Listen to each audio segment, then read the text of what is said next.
Call the October 23rd, 2025 City Commission meeting to order at 4 p.m. We have 4 commissioners present, 1 absent, excused. Minutes from the last meeting. Anything? Fine minutes. Fine minutes. Oh, I like fine minutes. Okay, financial statement. Kim, we're up. Good afternoon, Commissioners. Kim Rupp, Director of Finance. This is a report of financial summaries of the revenue and expenditure activities for the month ended September 30, 2025 for the City of Hayes.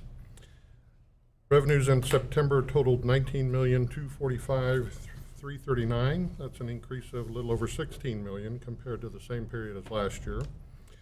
Some reasons for increase when we compare back to September 24.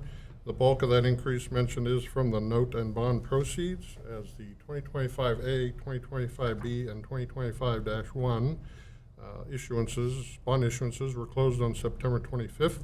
That was totaling $15.9 million. Parks improvement revenue increased to $167,000 as KDOT made a reimbursement on engineering services for the carbon reduction path in progress. Federal Fund Exchange, or FFE, reimbursement from KDOT increased Special Highway $268,300. Notable areas of revenue decrease: airport improvement received reimbursement on the runway 422 engineering in the amount of $165,000 this time a year ago, lowering those revenues compared to last year. And water sales and conservation revenue were down 18%, or a negative $78,661 compared to last year. We did verify that last year at this time was a 35-day cycle versus a 28-day cycle. So it's one of those few instances where we have an extra week in there. Expenditures in September totaled $8,119,237. That's an increase of a little over $5 million as compared to 2024. Some notable areas of increased expenditure. Again, as mentioned on the bond issuances closing on September 25th, that included the 2025-2 temp notes for the PD in the amount of $670,000. Therefore, bond and interest as well as the Commission Capital Reserve expenditures were up to make that transfer. A large portion of the increase mentioned was for 3 projects, including the 32nd, 33rd project, PD design, and the Grove RHID, increasing capital projects $2.9 million. Advertising and printing rose $21,000 for CVB as compared to last year. 2 months billing for health insurance increased employee benefit expenditures $187,000. Public safety and public works and equipment rose $56,500 and $37,000 respectively for bunker gear, respirators, helmet headset combos, and signal light apparatus. Timing of the payment for the revolving loan at water reclamation increased expenditures in that fund $934,000 compared to last year. Notable areas of decreased expenditures: finance city clerk projects were off $12,500 as we were upgrading our financial software with Tyler Technologies a year ago, and also related to that, IT other contractuals were down $43,000. Fleet maintenance expenditures fell $33,000 from last year, mainly due to hail damage repairs, which was later reimbursed by insurance.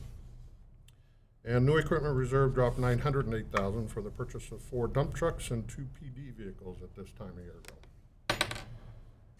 So in September, the state sent us sales tax the end of September and the beginning of October. So we had to make a period adjustment and a split month adjustment. But making those adjustments, month-to-date general fund sales tax collections were at $872,873. That's an increase of right at $26,000 or 3% compared to last year.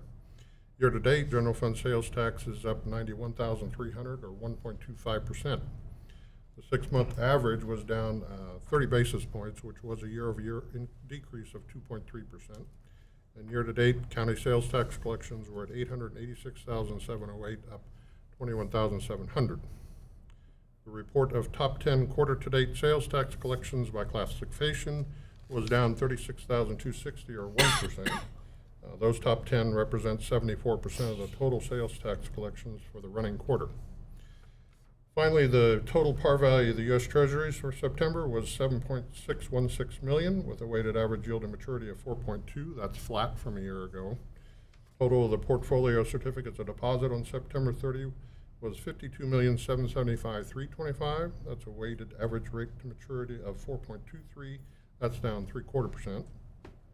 Total balance of the money market account on September 30 was 18,609,302. The current weighted average yield of 3.99, up a quarter from a year ago. We parked quite a bit of money in there from the bond sale proceeds because we had a Cedars investment that we did, and the timing of that funding is every Wednesday, so we had to hold that money for a little bit before we could fund that out. And so total investments were up $9,104,237. I move approval of the financial statement. Second. It's been moved by Commissioner Reuter, seconded by Commissioner Cunningham. Any questions for Mr. Rupp or any discussion? I don't have Okay, anything. if not, I'll take a vote. All in favor, please say aye. Aye. Opposed, same sign. Thank you. Citizen comments. This is our time for anyone in the community that's here and would like to make comment. Please step forward. Okay. Consent agenda. The only thing in there is that release of right-of-way that we talked about before. I move approval of the consent agenda. Second. Moved by Commissioner Reuter, seconded by Commissioner Cunningham. All in favor, please say aye. Aye. Opposed, same sign. Thank you. Next item is item 6, an update on the bricks from Leanne June. Thank you so much for letting me come give you a little update. This is my first 90 days of being with the bricks. And you'll notice, first of all, my name's Leanne June. There we go. Thank you, thank you. Sorry, no one knows me here. My name's Leanne June. I'm the new executive director. I just hit my 90 days, which I feel like it's a little bit like dating, like I'm keeping track of, like at first it was every week. It was like, oh, this is week 10, and now we're on to 3-month anniversary. So I just want to thank you, first of all, for letting me come share what's happening and hopefully start to make this connection of me with commission. You'll notice that we put our mission statement, this started before me, but our mission statement is on every press release, every agenda. You'll see it everywhere because it's really going to be what leads us in through the future, that our mission is to advance the economic and cultural vibrancy of downtown as the heart of the community. Maybe, there we go. So my first 90 days, it's been a lot of listening. Like this is, for those that don't know, I'm commuting, I'm from Great Bend, so it's listening to what's happening with the community, what's happening with businesses, trying to build some relationships and get to know what the needs are for downtown businesses, for creating cool events, what events make sense, and then advancing the priorities that the bricks already has in place. Oh yeah, and all the TikToks, because my background is in marketing, so I just bring that with me. So I wanted to make goofy videos, and I think it was like week 1 or 2. I'm like, I just want to meet people, so can I be popping by? And so we made some fun TikToks on that. So more of my first 90, celebrating a few different milestones for businesses. I love that. It's one of those you just get to share in their success and seeing like STEM Harvest, like creating an amazing space. I mean, if you haven't been there, you really need to go. It's just so cool to think of what is going to come from that building, from the students, from just the community. It's very, very cool space. And then, LB's new event center, taking it from very scary beginnings of those old buildings and just turning it into something modern and having all the amenities of just a wonderful state-of-the-art kitchen. But, and then I just noticed this week, there's several other businesses celebrating anniversaries, like 18 years for Couture, and Simply Charmed just had their 22nd. That speaks to the sustainability and what I think is really cool to see for the future of the bricks. We're also looking at 2026, and I've been in the place where I'm listening. Let's hear what's working, what events are, and then I've got to take part of a few of the events. What do we need to shift and change for 2026? I haven't been really pushing what I think should be happening because I need to just listen and see what's working, and then maybe what stays, what changes, and maybe what we need to let go of.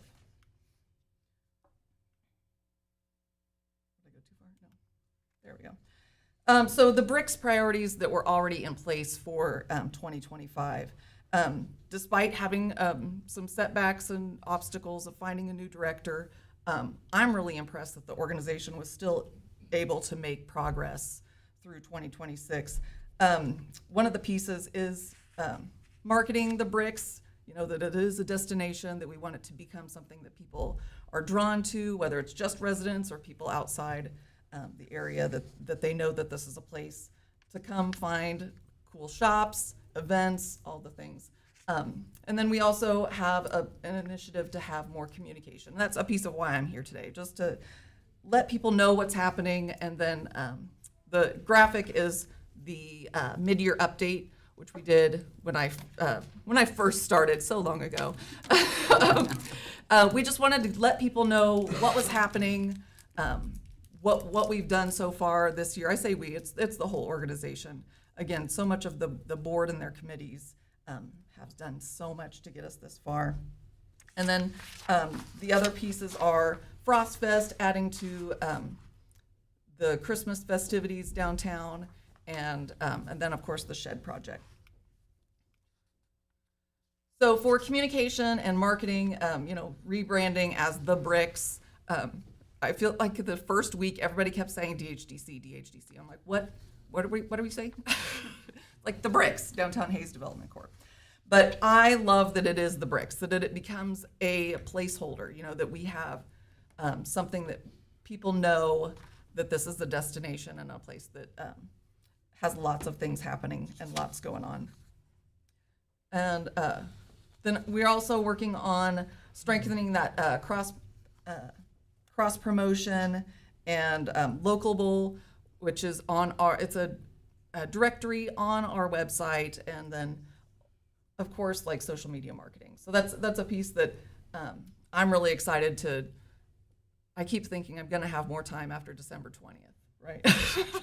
But to be able to put some more thought and to really map out what those marketing plans look like, and then creating those templates, and like the graphic that's up, it's our Christmas Magic on Main Street.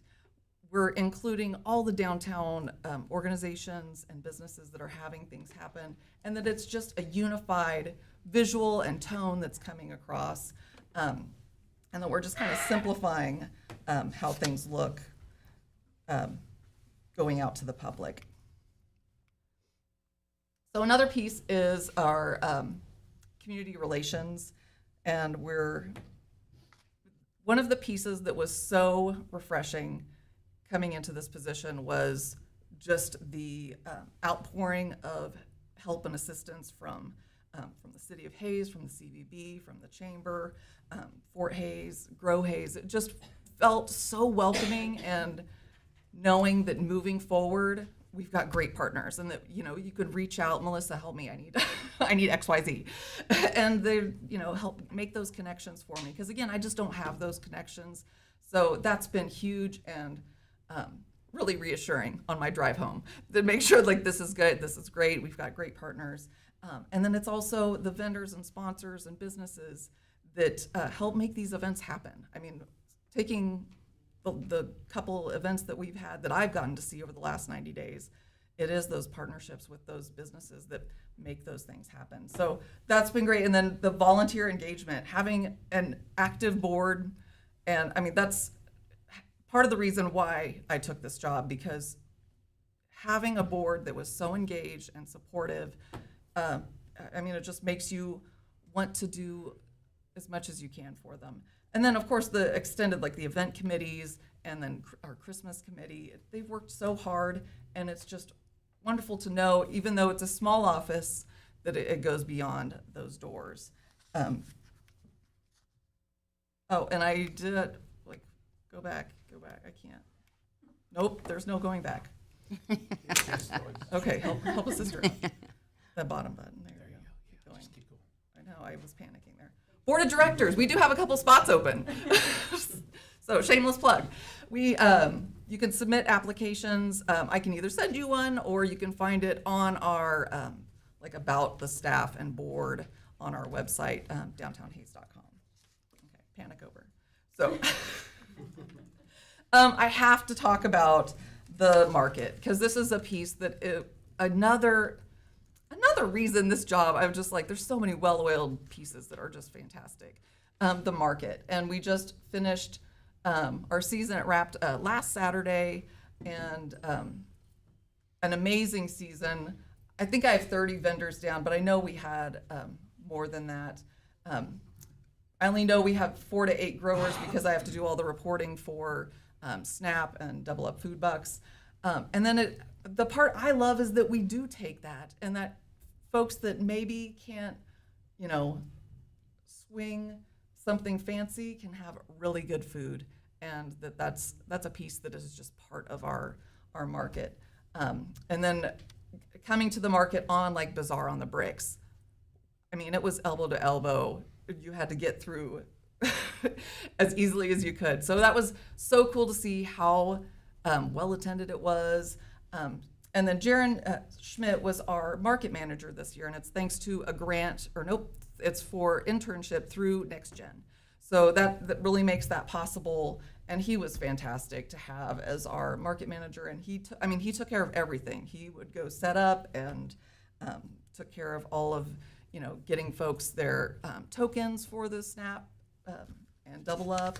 So that was fantastic to have. And then, of course, all the loyal community support that made that happen. So down to the dollars and cents of it all. So these are all gross dollar amounts. But what I see is investment in our community. And this is already outdated, though. I just got a check yesterday for $2,000 for Christmas. So it's just, again, it's amazing to see the outpouring of people that believe in what we're doing and that are literally putting their money behind it. And this is also the Christmas alone, we have, it's now like 43,000, but that's from 36 donors that are individuals and businesses, from $50 up to $7,500. To me, that's huge, that it's everybody, every walk of life wants to help, wants to be a part of that. So that was really cool to see. Of course, you can see what the brick sales did for the shed project, the $18,500, and that again, it's folks spending $100 or $500 for a brick or a block. So I just love to see that it's not just businesses, it's also individuals. And then you have to put in there also like Wines and Stein sponsorships and ticket sales, sponsorship, of course. And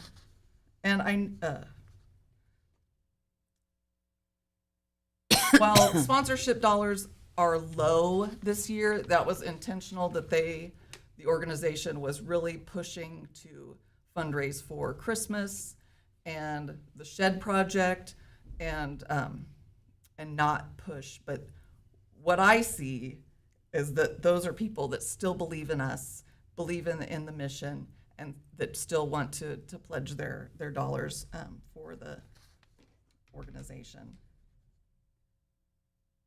I will, spoiler alert, you will see coming in January, we'll roll out a new sponsorship campaign that will encapsulate some of the other sponsorship opportunities. So you'll see that roll out here soon. But then we're also, what I like to see is then like the dollars we're getting from the market then help us pay for that lease of that land. So it's one of those, it's a great feeder for our finances. So if we go a little deeper into some of the other updates, so the shed project, which we joked that it needs a better name because it's, it's a wonderful area for storage, but it's also a concession stand, and it's gonna be another piece of the pavilion. I was just having a messaging back and forth with Amy from Lovegrass. She's like, I love the acoustics. Like when you play in there, it's just like so wonderful. I'm like, you guys are gonna love having the shed there too. So that's a piece we're really excited about. And successfully raised $23,000 to help with the cost, but the organization is committed to covering the difference because they know that this is important to have. The project began in March, and the organization did have some tasks to deal with, as in hiring a new director. So priorities got shifted for a bit, and then I'm excited to see this one to fruition. Blocks and bricks are being engraved as we speak. So those are moving forward, and we've given the construction company the green light in our July board meeting. So we look forward to having you guys all there for the ribbon cutting once that's finished. Okay. Frostfest. I mean, you guys need to get excited about this because there's so much happening. This project began early in the year, and the Christmas committee was focused on design, the look and feel, and most importantly, how to pay for it. So they literally are bringing more light and life to downtown this Christmas season. And I'd like to bring up Karen, and she knows I love a costume. Oh, you do. I do, To get in the season. right? She knows. Better yet, to get in the season. No. I hope this is ethical. Were you baking?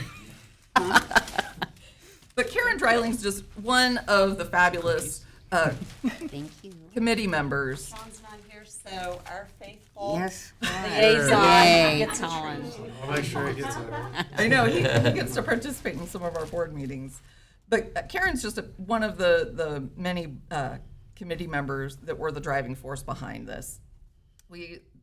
The plan is to add what you can see, the 500-pound sleigh. Doesn't look like 500 pounds, but it's big boy. And then we're going to have not one, but we'll have 3 trees, the mailbox, the gifts, and then I'm so excited to see these 60-inch bows. I mean, bigger the better, the brighter the better. And then we'll be decorating the trees. They've got orbs on one, and then we'll have the drip lighting on couple of the other trees that are on the corner. But it's expanding the downtown decorations, which those will be going up on the 18th. But we're just gonna test them. So don't put that date down like that's when it's all on. But then we'll have the Christmas Magic on Main Street Jubilee.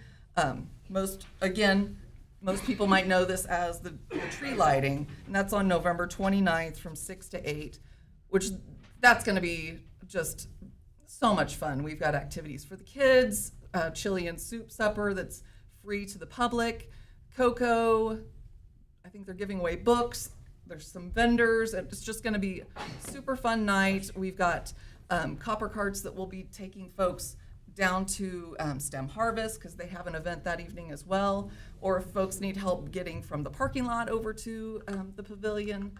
Just lots of cool stuff happening. So definitely mark your calendar, and we'll see you on that day. And then we're also, part of this is we're having other events happening throughout the season. We've got a Christmas classic at the Fox Theater. We paid a certain amount, so I can tell you, in this classic, a dad who unexpectedly finds himself stepping into Santa's boots and discovering the true magic of Christmas along the way. That's as much. We can't say the name. We Right. can't say the name. We're not going to say the name. here. No Can't pay names. for that. But it's going to be a free movie for anybody that wants to come. So I love that. And then 2 weekends of Clydesdales and hot cocoa. And of course, then we've got the coupon book sales that are kicking off on November 13th, and the Downtown Dollar giveaway. So all of that's happening throughout the season. And then of course you can check our website for a full list of what's happening at the library and all of those events that are happening. Leanne, if I could interrupt just for a second. Fortunately, I know who's working on this committee, and I've gotten a lot of information about the decorations and so forth, and I really want to congratulate you on the work that you guys have done. I think we need to get really excited about the decorations we're going to see downtown and the effort that was put in to get it done and to raise the money. It's not a one-year decoration and throw them away. They're going to be amazing decorations. Well, Karen, you can tell the whole thing. I want to first talk about the committee consists of Sarah Caroley, Kylie Rupp, Megan Ball, myself, who am I forgetting? Jody Beckner. We all started this back in April, and we were trying to talk to the city, Jeff, about taking Hazel's tree, which we've traditionally always decorated, and it's become problematic because the tree's getting older. It's got a lot of void spots in it. It's hard to decorate. And I think Megan, Sarah, and I were standing there. I said, why? The biggest feature in downtown Hayes is this pavilion. Why are we not throwing Christmas all over that place? So Sarah, in her tenacity, because she takes the ball and runs with it, stopped on her way back from Marcus, stopped at a place in Dallas and looked at all this stuff. She's texting me like 24 times a day. Do you like this? Do you like this? How are we going to pay for it? That's what I want to really make a point of. I would say that out of the money we raised, better than 60% came from people in the downtown area that love the downtown. That's wonderful. 40% of it came. We went to every corner of this city and asked if they believed in downtown, if they believed in Christmas, and could you help us? And they did too. They all stepped up. So this isn't just downtown, but I want to point out so many times downtown merchants get a bad rap because they aren't supporting the downtown area. They stepped up in a big way. 60% of that is a big number. Congratulations. And That's I great. don't know if it's the Christmas atmosphere of it, if it's the belief in downtown, if it's just they got tired of me begging. It's all those things. But I want to point out the whole community got behind this. It wasn't just the downtown area. We were out on Vine Street. We were out on the highway. We went all the way out to Commerce Parkway, all the way to the university, north and south. We went all over, and we got nothing but commends on it. So That's fantastic. I do expect a big rollout, and there's so much happening on the 29th that I want everybody to take a look at the events calendar. We've got volunteers and people that are supporting a chili and green bean dumpling soup serve. We're serving 500 people. Other organizations are stepping up, so you're going to see a lot of activity on the 29th, followed by a movie the next day. We have Clydesdale horses coming. We've got 2 Saturdays that we've got the Clydesdales coming, free to everybody. Our biggest goal on this was not to have a fee for anybody. We want the community to have everything free of charge, so come down. It's going to cost you nothing to enjoy Christmas in the pavilion, on the bricks, in beautiful downtown Hayes. Is there cinnamon rolls with that too? Pardon me? Is there cinnamon rolls with that chili? No, sorry. Oh, we may have to work on that somehow. No. Oh, you're asking. Cinnamon rolls. Yeah, find a sponsor for the cinnamon rolls. Yeah, No, it's been wonderful, and it is going to be quite the event, and that's why it's like there are so many things happening, but it's all such good stuff. A lot of passion. Yeah, for sure. And those ladies, they killed it. They really made it all happen, and to make all these things, and that was a piece of one of like my first board meetings. They said we need to do more things that are free for families. Boom, they're delivering. Well, we appreciate you working with Jeff. That always makes things a lot easier if he knows what's going on. And he's always helpful, I know he is. But my point in my original comments was that this isn't 1 year's worth of decorations. These we will be able to store and bring out again for future years. I think it's just really well thought out. No, absolutely. Thank you. I was really impressed with the lights that are going on the pavilion have magnets. It's like they're 0 holes, because I was like, Jeff told me we are not putting any No holes in holes. And I want to give a shout out to St. Nick's. He helped us a lot also. We decided we went through Decor Group down in Dallas. They have people out of the Salina area that do install for them. So we decided first year up, we're paying big bucks to have them come up. But if anything's defective, anything doesn't work, everything's going to be cut and magnet onto the pavilion. Then at the end of the season, we take it down, and from that point on, I think St. Nick's will run with us and be our source for installing, so we don't have to bother Mr. Jeff and his fine crew, who wrap trees from the bark up. So, yeah, if you see St. Nick, give him a high five, We too, will. 'cause he's helped us as well.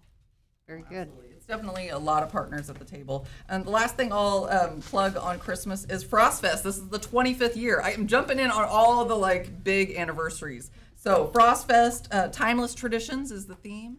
So definitely join us on December 7th. But if you want to learn more about this, you can come to our chamber chat. That's the wrong date. It's the 7th. But looking ahead to, now we're not in Christmas, looking ahead to 2026, although before I go to 2026, we have another event this year, or this month, Trick or Treat on the Bricks. We have 30 plus businesses already signed up for joining us, and there's no school. It's on a Friday. I expect it to be tons and tons of kids. So I'm asking the community or any of you that have groups that you're involved with, we are looking for volunteers. I think I have 8 signed up already. So we're looking for volunteers to help be crossing guards. It's our event, it's growing, so I want to make sure we keep the kids safe and the adults. You know, we're all, you know, looking at all the cool costumes, so I want to make sure we keep everybody safe. So that's coming up.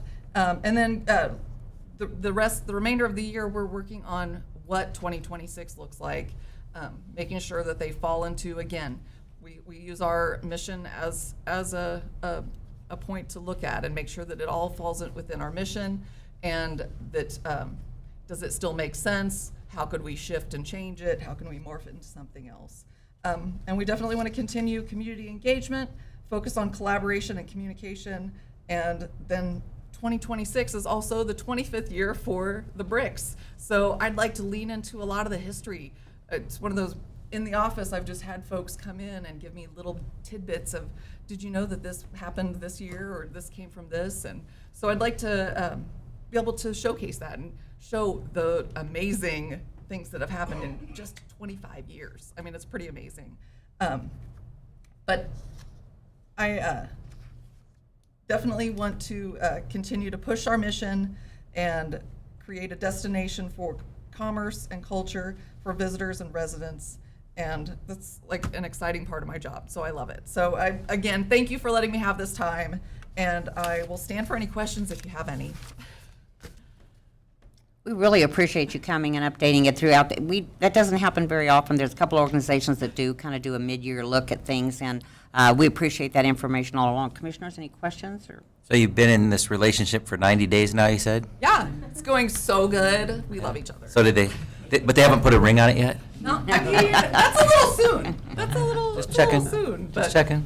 No, I'm still, it's one of those, a lot of reflection happens in my drive back to Great Bend, and a lot of it is just gratitude. Like, I'm so grateful for these partner organizations, my board, these committees, that it doesn't feel like I'm alone, that I do have a great team behind me. You are not alone. I can promise you that in this community. Oh my gosh, yes. Good. Yep. Thank you so much. Ladies, thank thank you you. for joining her. Appreciate it. Appreciate all the information. Looking forward to Christmas. Yes, oh my gosh. Okay, number 7 on our agenda is the 2025 sanitary sewer cleaning and inspection. Do you know how boring you are after that, Mr. Crispin? I'm excited to be here. Thank you. Jeff Crispin, Director of Water Resources. The Department of Water Resources, we're continuing this annual program to clean and inspect sanitary sewer mains to ensure proper operation and maintenance of our collection system. We received 4 bids for our program of cleaning and inspecting 22 miles. I'm seeking your budget authority to spend $150,000 tonight. This is the 2025 project area outlined in red.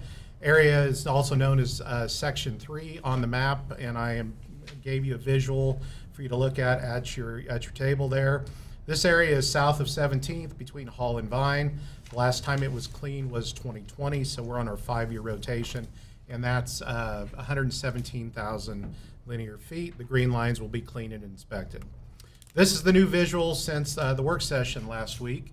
Amy with IT helped me with this one. So what we wanted to do is show you where we've been and where we're going. So Area 1 up the top, 2018, 2023, 2028, and so on and so forth. Area 2 was last year, and we'll do it again in 2029. And then we're in Area 3. And we also kind of cleaned up some of that yellow that was on the map. So you can see that there's about 3.6 miles of sanitary sewer force main, and we're not cleaning that. We clean the gravity sewer mains in these areas. So hopefully that clears up things a little bit for you. Thank you. This is a picture of a sewer jet truck and camera van in the background. This picture was taken here in Hayes along Oak Street.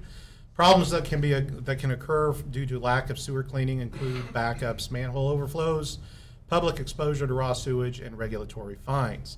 A nozzle is pushed, inserted from one manhole to another with high pressure jetting of water. It's used to remove debris in our sanitary sewer mains. This is an example of what that nozzle may look like inside a sewer pipe. It's pushed with that jet of water from one manhole to another. It's pushed one way and then it's pulled back. That is one pass for light cleaning. Every single pipe, no matter what size it is, gets that same light cleaning. The material is sucked up from one manhole, and they take it down to our water reclamation and reuse facility, and that's where they dump that material. And during that inspection, a camera inspection occurs at the same time. So one pass is light cleaning, 2 to 4 passes would be medium, which is an additional cost. Anything over 5 passes in a sewer line would be also an additional cost. It's called heavy cleaning. Mentioned video inspection that's required as part of this contract. Helps us provide early detection of flaws and allows us to make repairs before we have a catastrophic failure. It allows that contractor at the time of the inspection and our staff to make decisions on additional cleaning that may be necessary. We take basically that previous CCTV inspection material and we produce records. It produces records such as abandonments, that's where that camera can't get through, or there's cracks, tree roots, different things that happen within that sewer pipe that we want to make future decisions on repairing our sanitary sewer system. We started the point repair projects and lining projects back in 2018, and that was a direct result of using this data that we take from these inspections to make those repairs. We do dig and replace point repairs is what we call them, where we do internal patching, and we can do lining from manhole to manhole. And we've done a pretty good job with that program over the last few years. All these repairs are due to processing the video, and we've been very aggressive, as I've said, over the last 8 years. A couple examples, this is a cross bore of a fiber that was put through our sewer pipe. As I've mentioned before, the contractor's contacted, and at their cost, they do the repair with a hired contractor. It's inspected, they move around their fiber, or whatever that may be, and then they repair our sewer main to make sure that we're good to go for usage. This is also something that's seen once in a while. It's tree roots at like a joint or where 2 pieces of material come together, or a tap, a private tap for a residence or a commercial property, whatever it may be.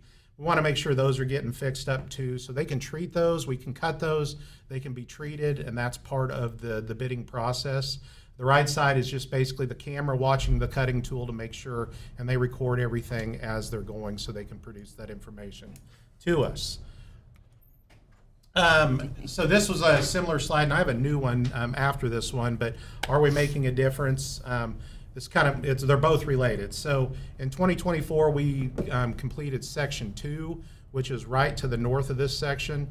Cut out 36 protruding taps in 2024, installed 1 patch, which was a very low amount because of previous repairs that we've been doing to our system.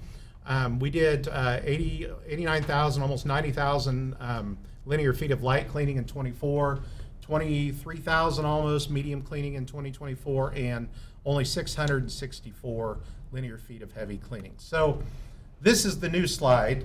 Commissioner Cunningham, you asked me to do a comparison of areas 1 and 2 last week, and so this is what I kind of come up with. And basically 1 and 2, we're doing a comparison because we've done 2 rounds of cleaning through those areas, and now we're going to do a second round through this area 3. So try to kind of make this clear.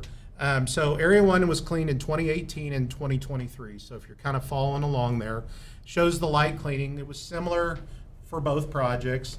Medium cleaning increased. So we had 0 medium cleaning in 2018, but we did 27,000 feet in 2023. Heavy cleaning reduced. So it kind of offset each other. As you can also see when you go across, root removal, we had 0 the first time, and then in 2023 we had 9,500 feet. But the big thing to probably notice is that we cut out, or the contractor cut out 19 taps in 2018, but they only cut out 1 tap in 2023. So yes, we're making a difference. Now, a little bit of a difference there is the contractors were not necessarily the same, but you're gonna see maybe some difference from one contractor to another. So I think that's pretty significant. So if you look at area 2, which I kind of tried to just snip those areas for you on the right side, light cleaning similar, medium cleaning did decrease a little bit. Heavy was pretty much the same. We had 0 in 2019 and 664 feet in 2024.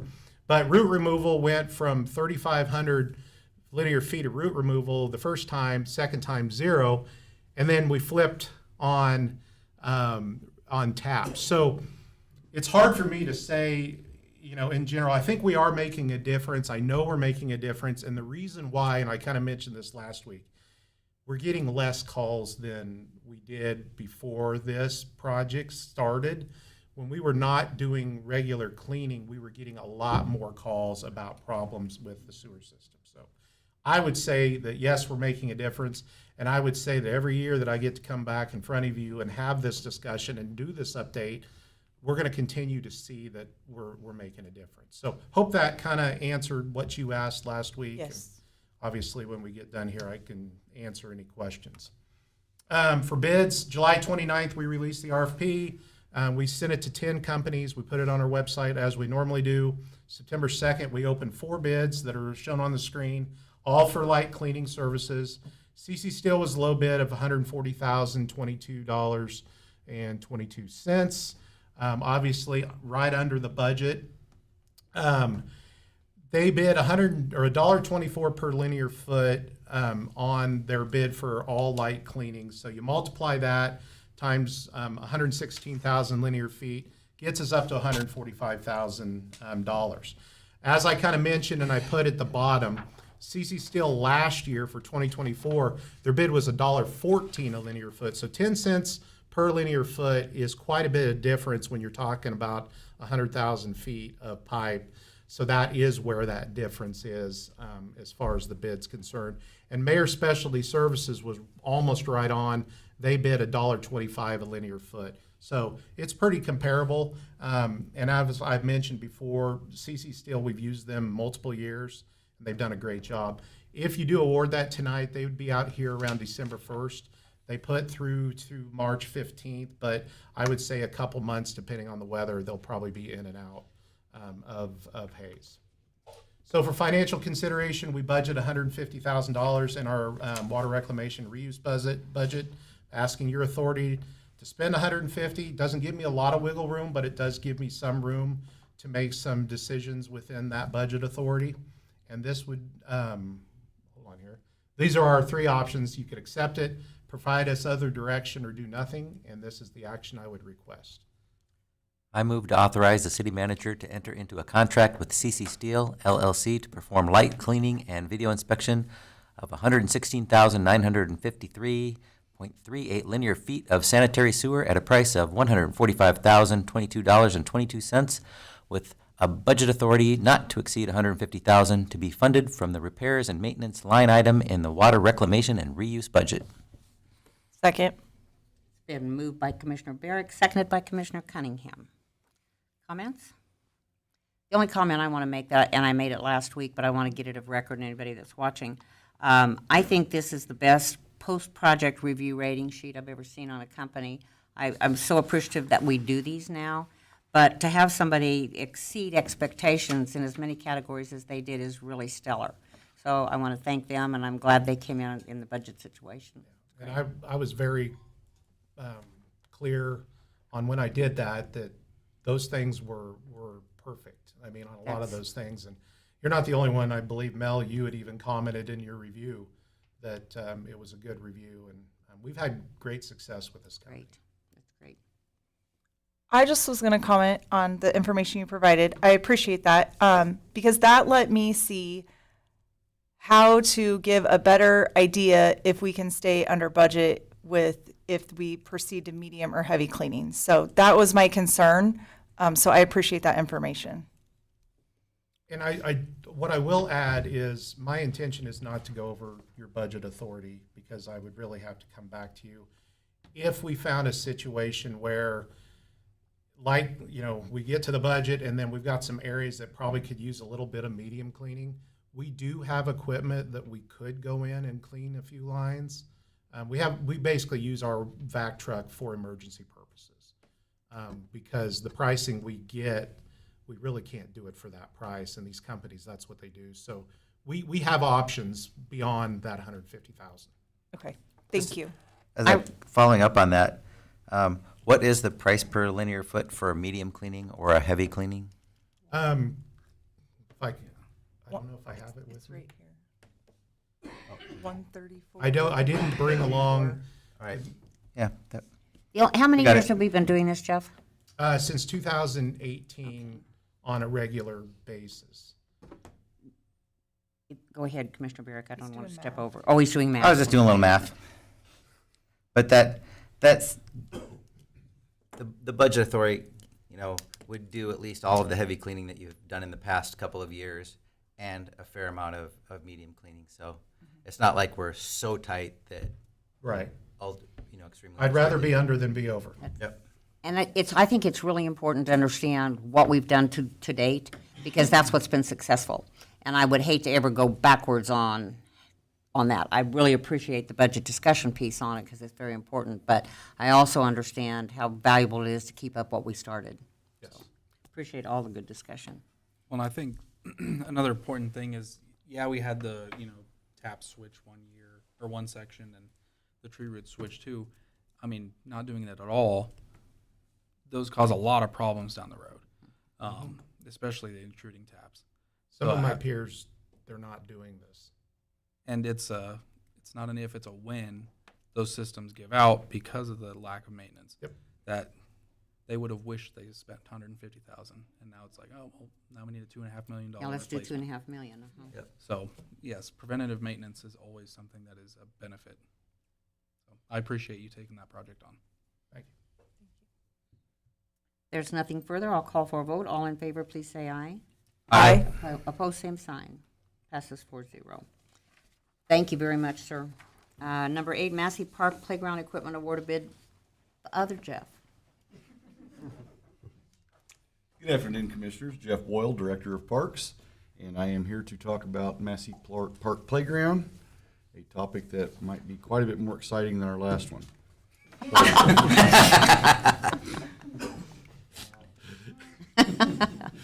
A little bit of a background. The current playground was installed in 2002. Typically, the life expectancy is 20 years. That's kind of a NRPA discussion standard. Some do, some don't. Parts of the existing playground equipment have actually been removed at Massey Park, which we'll talk about a little more about here in a second. And these parts are no longer available for this playground unit. So this unit became our priority when compared to some of the other parks. So last week we just discussed a little bit about the commission's discussions with staff regarding the future of expensive equipment in all the different parks that we have, which we agree with. We need to be looking at that, and we're going to be looking at that. I do feel like, or we feel like, the 4 master plan parks that were done in the early 2000s, Massey Sunrise, Seven Hills, and Olive Bickle, we feel like we should keep those, quote, neighborhood parks with the nicer equipment, and then look at the other parks as possible reductions or not quite so expensive equipment in. So that is kind of where we stand on it. Obviously, we change that stance if you tell us to, but that is where we stand on that. So with Massey being one of those parks, we would like to put this nicer equipment in. And as I mentioned, each of these parks, we consider them the neighborhood parks for their quadrant of town. So I think that's also important. So we put out a request for proposal. This proposal does include city staff, labor, and equipment to help install it. The proposal does include an on-site supervisor supplied by the company. We have found that it saves us 2 or 3 days of heartache trying to figure out what we're doing again, because it's been so many years where these folks do it all the time. So we actually make up the money in labor savings and time on equipment. They also, the proposals do include the actual playground equipment, the rubber fall zone material, the ADA ramp, and plastic borders to contain the playground fall zone materials. A selection committee of city staff reviewed all those submissions, which there was 23 different proposals, and 2 proposals were favored. From a financial standpoint, we did budget $120,000. We put that in the RFP. We have $120 to spend. Do not exceed that. Give us the best bang for the buck. Give us the best playground you can give us for that money. So we did state that right up front so that we didn't receive $500,000 proposals. This is the current unit at Massey Park. Pictures don't tell all the words that we need to probably see here, but this unit is in bad shape. The coating's peeling off the stairs, and all the plastic is faded and or cracked. We talked about parts missing. You can see on the right hand at the top of the slides, that circle, that's where an old slide was. That slide broke, and we could not get the parts. We had to remove the slide, cover the hole, and the other 2 slides, while they're still safe, nobody's going to get hurt on them yet, they are starting to deteriorate as well. So this unit, if it's not replaced, will have to be taken down and removed from the park. I'd like to have that particular slide made as permanent copy, especially as the commission begins in 2026 retreat looking at parks. I think that's a disgrace. I think it looks dangerous to me. The bottom of those slides look difficult. I think we need to really address what's there. I didn't mean to interrupt you, but I think it's really important that we don't lose sight, because once that's gone, we're going to forget. Yeah, I agree with you. I really do. And we're inspecting these every month. So what we have right now today is passing. Right. But it's On passing the edge. barely. So that's really where we're at on it. And I think also, this picture, as far as 1,000 words, is that, in Kansas, we have a sun that blazes through the summer and all the way through, the fall. And, we had, going back, 2014 was the year we had like 40 days of over 100 degrees in a row, 40 days in a row of over 100 degrees. I mean, this, kind of equipment takes a beating just because so the fact that that's over 20 years old, and it looks over 20 years old because of the climate that we're in, and that's only getting tougher. So I think that if we can get things that can last 20 years, that's great, but we always have to be really aware of how bad of a beating the sun gives things. Well, I'll tell you, after the last commission meeting at the work session when we talked about this, we actually had a citizen step up and wanted to talk to the Parks Department about the possibility of shade structures with it. So I don't know where that's going. It's in Jeff's hands, but there are people out there that think as we do, and we need to keep our kids safe. And we are in discussions with that individual right now. Super. So. Thank you so much. So after the vote was taken, we had 7 employees involved, 2 of which were playground inspectors. They were each given 2 votes, and this particular unit here is the recommended unit. It actually received a vote from every single member on the committee out of the 23 proposals. I think the reason for that is it's so unique. It's unlike anything in Hayes. The fact that there are enclosed rope structures at the top, spiral slides that are extremely tall but safe. I think the fact that it has a little area for 2 to 5-year-olds to play separate from it. I think all those things played into this.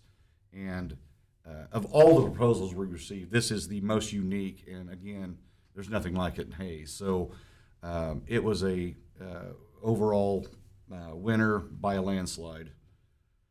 Here's another view of it from the back. There's some agility stuff that goes along with it, where you actually have to run up the some of the items to get into the slide areas. So just a really neat unit, and this is our recommended unit. The runner-up unit was this unit here from Miracle. Also a very nice unit. So nice that we actually have the Women Who Lead looking at this as a possibility for Sunrise Park right now. So I'll try to keep you updated on that as we move along, but definitely a very nice unit as well. Here's a kind of an aerial view of it looking down. Options, approve the recommended proposal from the Aspire to Play for $119,363.25. It is under budget. or approve the one for Miracle Recreation for $114,392. Do not approve either one of them and provide us with some different direction. And this is the action requested. I move to approve the recommended proposal for Aspire 2 Play for an amount of $119,363.25 with budgeted funds from the 2025 Special Park and Recreation budget. Second. Been moved by Commissioner Cunningham and seconded by Commissioner Reuter. Any additional discussions or questions? No, Go ahead. I think they did a really fine job. I mean, the first time I looked at them, I was like, that's pretty cool. So I think, communities change, kids and what they're interested in change a lot, but when you pick something that is that unique, it will last for a long time as far as holding kids' interest. So I think it's a very cool family-oriented thing. I was 10 when that one went in. So I we're played. getting real tired of listening to It was a lot of fun to play on. Well, it's weird. I'm 30 going and playing on there. But so, it was great growing up and having that there. And then I showed my daughters who are 6 and 4. I had them look at the two options and said, "Which one do you think you like better?" Well, they loved the other one. My 6-year-old said she liked the one you're recommending because she liked that it gave an option for our younger two to play as well. I'm Riley, glad she that's thought my about girl. that. Yeah. That's my girl. But it is wonderful to see that, reinvestment into the very nature of what is childhood, playing at the park, and giving them a different way to do that. That agility thing, that little wall thing, that's cool. Or the full net up there, the super high slide, that's awesome. That's exactly what the kids would love. I agree. And I just think we've stated a million times, but it's really important and valuable that we are reinvesting into equipment, at least in these master parks, because I've watched communities that I even grew up in that they have to take equipment down and they have no funds, and those parks are dwindling and they're just an open green space, but not as lively and as many things for kids to enjoy. So Exactly. appreciative of that. Jeff, the only thing I'm going to add to your list of things to think about and do for future, I spent a lot of time just watching what goes on at the Ark Park and watching the kids over there. And we can't afford an Ark Park all over town, but maybe we could afford one piece of all accessible equipment at our 4 major parks. I don't have any idea, any concept of what that costs or even where to look, but you do. And of course, we're not going to do anything with this one, but as we go forward and looking at them, I think if we just had one piece that was all accessible, at least that would make a lot of difference to Yeah, us. that's a good point. Very good point. Thank you. Last thing I had was, I think we talked about it last week. The base, the soft, The rubber chips. the rubber chips. It's not the same material as the Ark Park. You think this is going to be better than what we have there because Ark Park's not doing what We actually currently have some there. It's on a little area of individual pieces on the north side of the playground. Okay. There's the same rubber chips are there now. Okay. And The we've one had up by that real- weird little spinny thing. Yeah, where all the spinning. Yeah. Okay. Weird little Yeah. spinny thing. So this would actually blend in, and it would become part of that. Matter of fact, because they'll come together. There will be no gap in between them.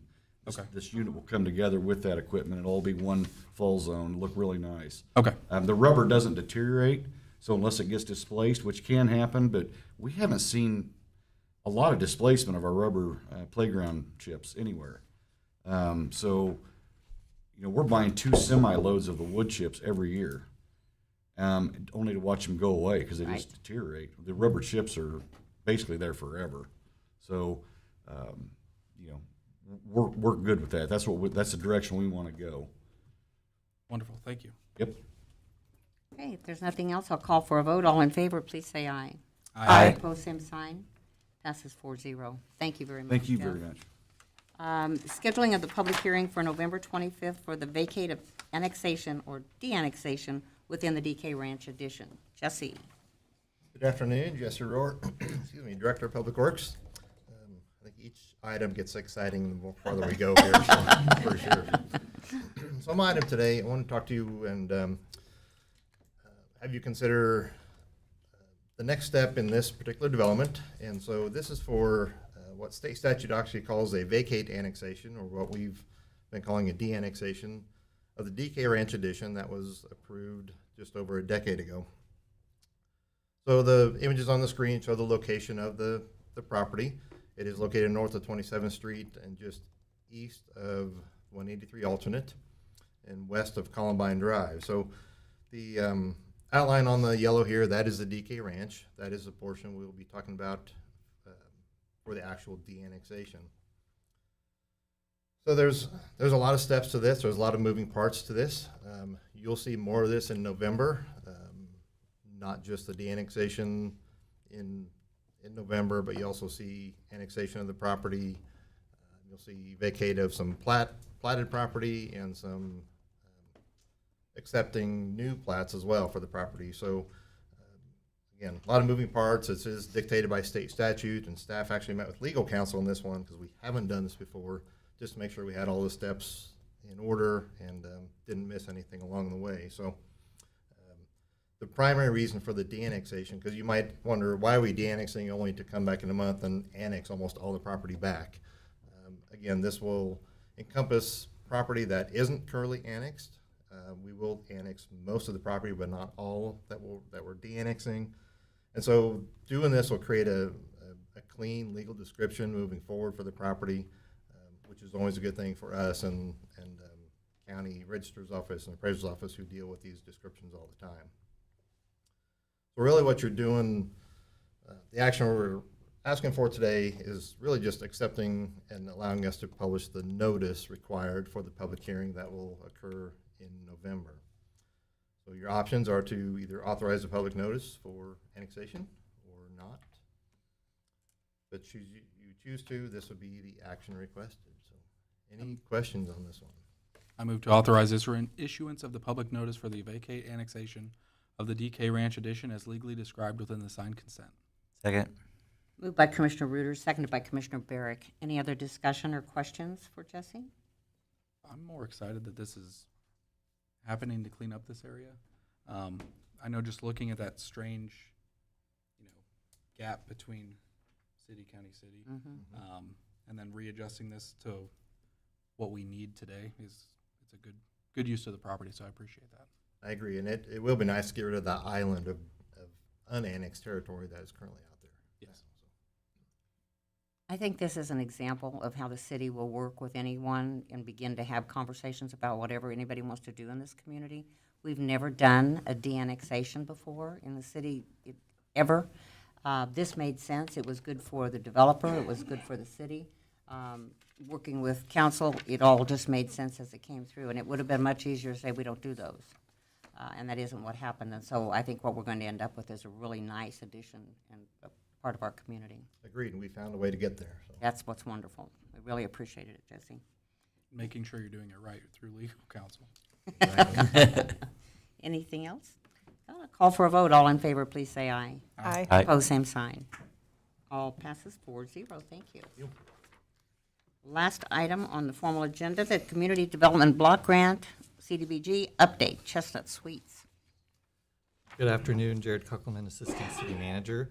So just wanted to provide all of you and the public just a bit of a brief update on the progression of the CDBG project at Chestnut Suites. And then here in a second, Adam Bray, the developer, is also here, and he's welcome to share a little bit of his thoughts as well. So you'll probably recall that about a year ago, the city approved the developer to submit the application to the state for a Community Development Block Grant, or CDBG, which was then awarded. This was to renovate the existing former bank building at 1108 North Main in downtown into some rentable Airbnb units. Construction was ready to start earlier this year in early summer, and so some of the things that the grant funding has gone towards include some of the interior fire protection, the water system, some exterior work, including walls and stone, doors and windows, and then also some of the concrete surrounding the building, and then a new trash enclosure. And I do believe the expectation is that this work should be wrapped up here in the coming weeks on that side of things. So on the grant administration side of things, since these are kind of big projects typically, there have been a few updates of note lately. So the state was here in town and conducted a monitoring visit on September 3rd, in which they visited the site and reviewed all of our paperwork to make sure we've been complying with everything the way we're supposed to. Thankfully, no issues were found. So far, city staff have processed and submitted 4 payment requests for a total of $277,683, which leaves $22,317 remaining out of the $300,000 grant award. So we are getting here up towards the end. And then just a reminder on how all of this worked. This was a state grant with the city as the official grant recipient. So we're required to submit those requests for funding, and then we receive them and then distribute them to the developer and the contractor. So that none of this is city funds. It's just we're kind of the pass through just by the nature of the program. One other thing I wanted to make sure gets taken note of is the approval of a budget amendment to show all the costs of the project in phase 1. This is because this will be a 2-phase project, but it was decided kind of upon discussion between the developer and staff and the grant administrator and the state that it would be more efficient to have all of the grant portion of the work done in phase 1. And so this amendment was done to kind of reflect that. So here, before I turn it over to Adam, he was gracious enough to share some photos of the construction so you can all kind of see the progress. You can see here kind of the backside and sides of the building. You can also see there's the new concrete has gone in at the back. Here's some photos on the front side. What I thought was kind of an exciting look is that new front door, which makes the building, I think, look a little bit more appealing, I think. And then here as well, you can see some of the photos of the work being done in the interior. I believe it looks like some walls are starting to go up in there, and they're making some progress there. But a lot of that work will come on later on. So those are kind of the next steps of the project.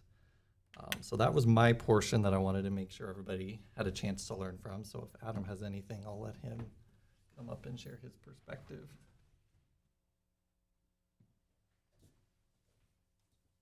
Hello, Commissioners. Adam Prey. Still have the ugliest building in Ellis County, but we're working on it, so I don't have anything to add. We're making great progress. We got our sprinkler system in. Elevator now works. Roof is on.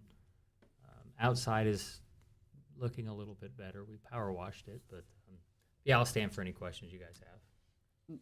I asked this before, and I just absolutely don't remember the answer. When did the 5 years that you have to wait to do anything on the outside start?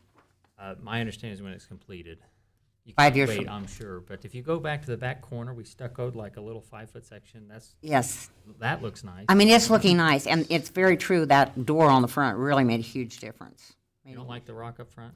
Well, I keep hoping it'll just fall off on its own, but I think it's up there to stay. Wait 5 years.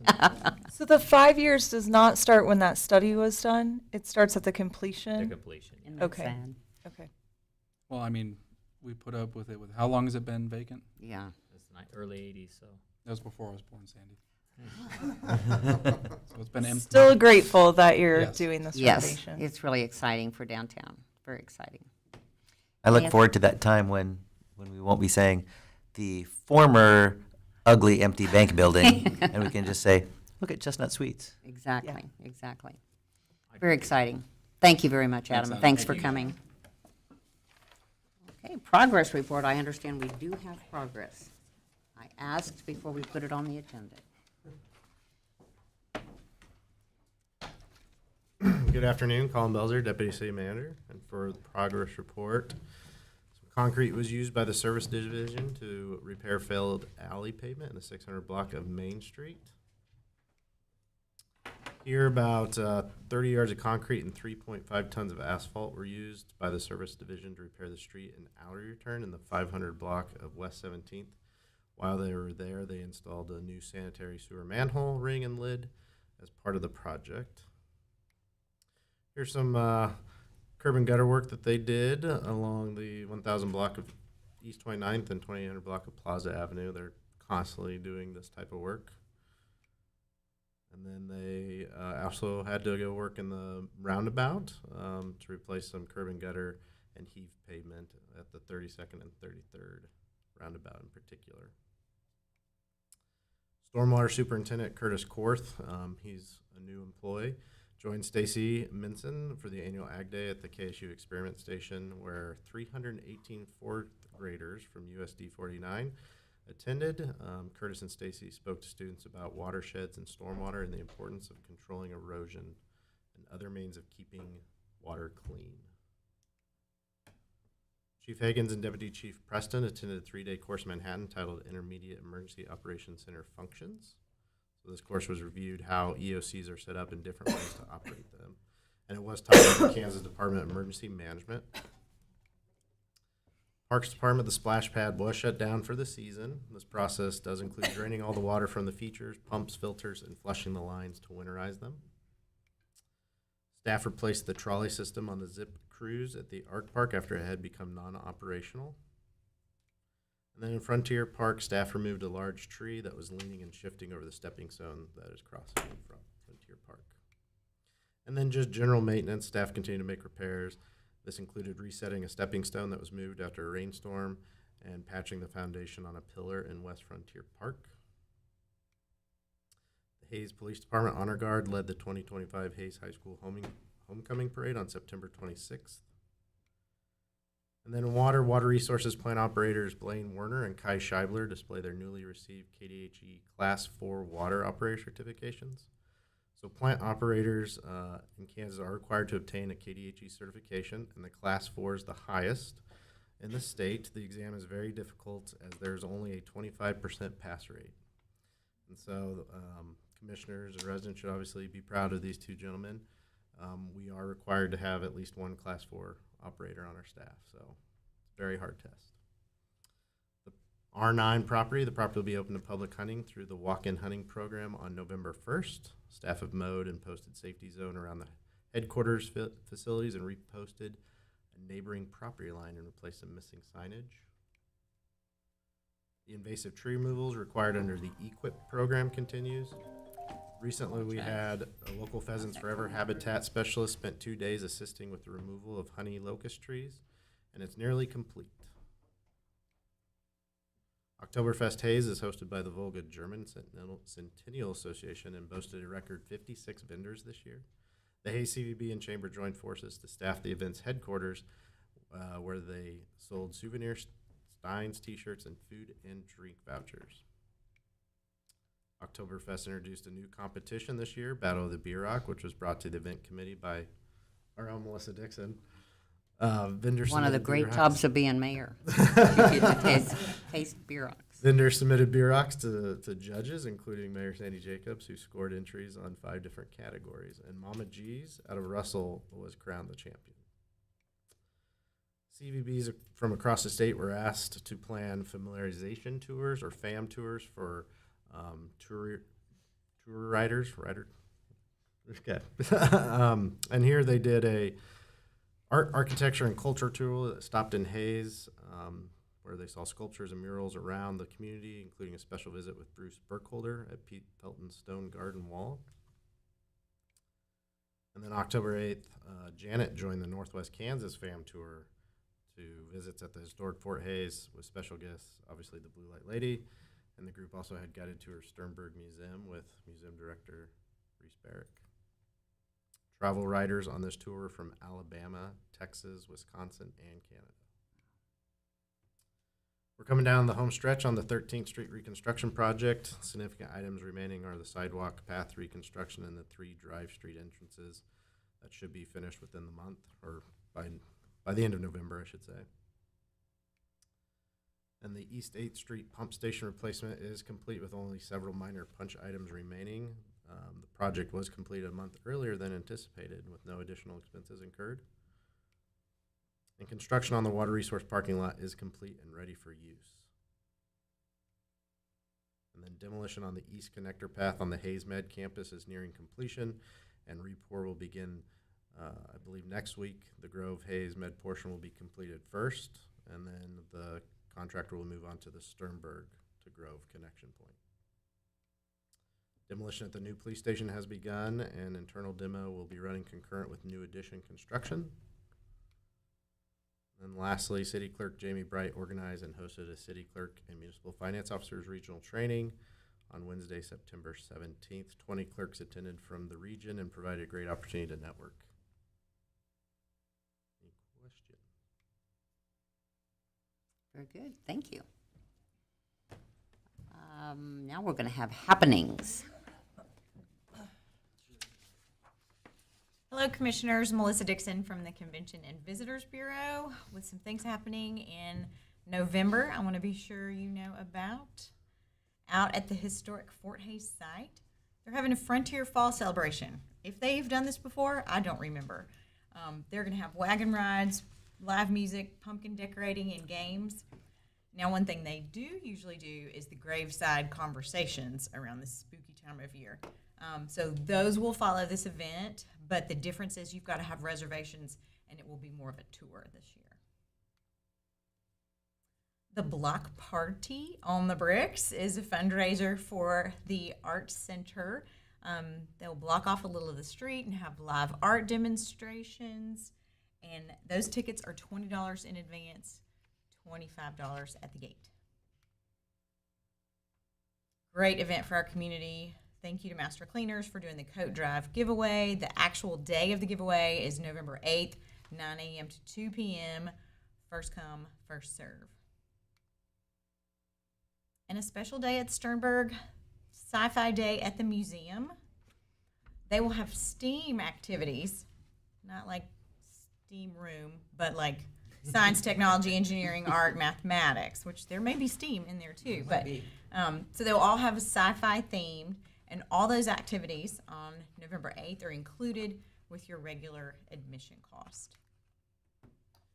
Fox Theater is going to have 3 concerts in November. Larry Fleet, Texas Hippie Coalition, and the Blaine Younger Band on the 8th, 14th, and 28th. And then a fun carnival night. This is a project that has got some Fort Hays State students helping out, but the benefit will be to any housing needs in Ellis County. All the proceeds will go to that. Armbands for kids are $10. Just lots of fun carnival games, and that'll be at Hays Rec on November 11th. Christmas on the Bricks holiday open houses are a week later than normal this year, November 13th through 15th. So I'll give them just a little extra time to flip Halloween to Christmas. Those will be all over downtown Hays. And then this weekend in Hays, the 13th through 15th, 16th, 3 theater weekends. You could really do a theater marathon if you wanted to. Starts out with Hays High presenting Peter Pan, Journey to Neverland on the 13th, 14th, 15th, and 16th. So they'll have an evening show at 7 p.m. And then Sunday matinee at 2 at the beautiful new Hays High Performing Arts Center. TMP Marion will present classic The Wizard of Oz on the 13th, 15th, and 16th. Again, evening show 7:30, matinee at 2 p.m. on Sundays, and that'll be at TMP's Marion Dryling Theater. And then Fort Hays Stays Music and Theater will present Love's Labor's Lost by William Shakespeare, 14th, 15th, 16th, 7:30 in the evenings, 2 p.m. on Sunday, Felton Start Theater. Nothing to do in Hays that weekend. Holiday Business Showcase. This is an event hosted by the Chamber, encouraging everybody to shop local and just get a good idea of what's going to be available for holiday shopping. That's November 20th at Big Creek Crossing Mall. And Christmas at Creekside. I don't know how many bulbs they're going to have, but more than last year. This illuminated trail walk will start November 21st, 22nd, and then will be every Thursday, Friday, Saturday through the holiday season out at Creekside Resort and RV Park. The Sidewalk Prophets present a big concert called Great Big Family Christmas, November 21st at the Beach Schmidt Performing Arts Center. And then we'll wrap up November with Christmas Magic on Main Street Jubilee and tree lighting on November 29th. And that's what's happening. Of course, there's way more than that. There's artist talks. There's all kinds of things. But check our website at visithaystop.com for even more. Don't forget the symphony on Sunday. Oh, it's free. I'll be there in a costume. It's going to be great. You like costumes too, huh? Thank you, Melissa. Commissioner Barrick. Yeah, I think it's just a fun time of year. We're actually getting some fall weather, so everybody that likes their pumpkin spice can actually enjoy it with some actual, cooler weather. So just encourage everyone to, go out and check out all of the happenings and go out and be with your other community members. There's lots of opportunities for fellowship, so get out, enjoy everything, enjoy the weather, and look forward to seeing everybody. Super. Commissioner Cunningham. I was just going to add on to that don't forget high school sports for both TMP and Hayes High are wrapping up regular seasons. So I know we have several of them that will get to have postseason play. So please remember to just support both high schools and their students and their activities. And then obviously we have the theater too. So that's all I got. Commissioner Reuter. I just had a couple things. One thing we kind of talked about last week, but I wanted to get it on video, was just recognizing Sergeant Hyman. Seeing his picture up there during the Hayes High Parade kind of brought that back up. Our community came together in a way I've never seen before, and I think it is the greatest way to honor his legacy and what everybody does, especially our first responders in our community, through their sacrifices, to continue that kind of unification that we saw right after that tragedy. So I appreciate everything he's done, appreciate what the community's done for his family. I know they're feeling the love, probably. It's probably overwhelming, I can't imagine. Other thing I had was, since we don't have necessarily a meeting next week, have a happy Halloween, have a safe Halloween to everybody. There's going to be lots and lots and lots of kids down there on Main Street, so please be careful while you're driving. Get involved, it's going to be a fun time.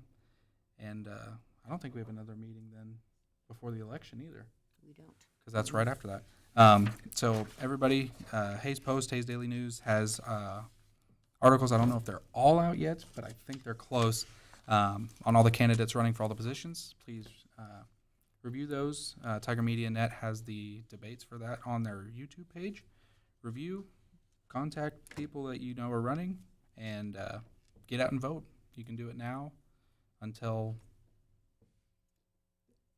the end of the month, and then on election day, obviously.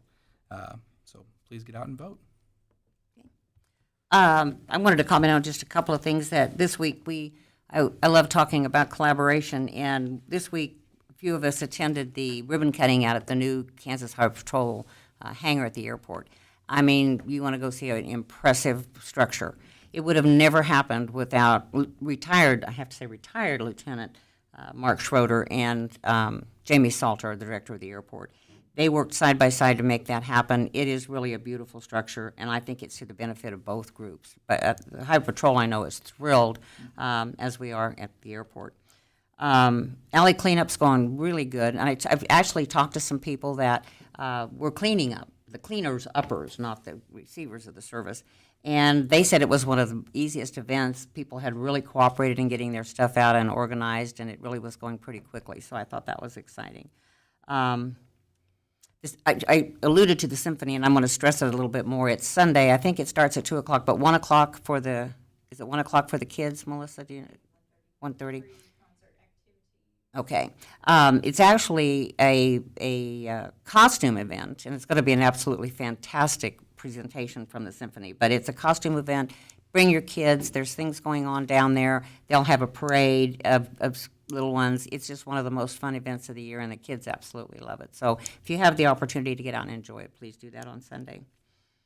And I think that's it. We have no executive session. We're adjourned.